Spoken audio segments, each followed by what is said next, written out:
How can two conferences in the same league have a noticeable gap in quality so much? In the West, you have players like Wemby pulling up from the logo for threes at 7'5", or SGA winning back-to-back MVPs and a championship, or even our glorious king, LeBron James.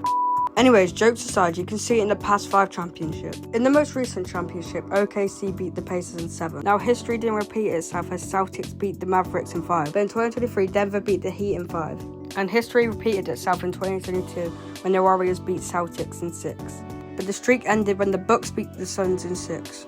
And finally, in 2020, the Lakers beat the Heat in 6. This shows that in the championships, the West has won 66.7% of them since 2020. But currently, the Knicks are up 2-0 in the finals. But if you think MVPs take a big factor in this, then here's some more stats. In 2026 and 2025, the West Conference Shai Gilgeous-Alexander won MVP. The trophy stayed in the West for another year as Jokic won it. Joel Embiid broke the streak in 2023. But the trophy came back to Denver as Jokic won his first and second MVP. This shows that since 2020, the West has won 70% of the MVPs. Plus, Jokic has won more MVP since 2020 than the whole East Conference. I mean, just look at this. Here's the All-Star team for this year.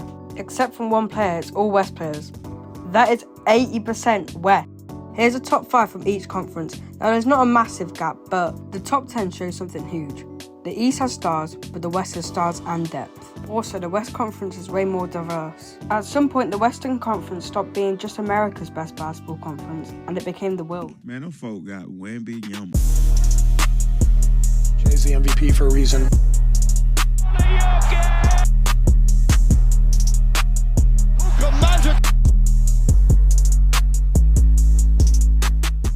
But this whole West being head and shoulders over the East thing has been going on longer than you think. There was so much generational talent in the West back then. You had Kobe, Duncan, Kevin Durant, Steph Curry, James Harden, Westbrook, Kawhi Leonard, and Chris Paul.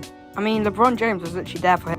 But the East isn't all that bad. They've got some future stars in the making. You have Paolo Banchero.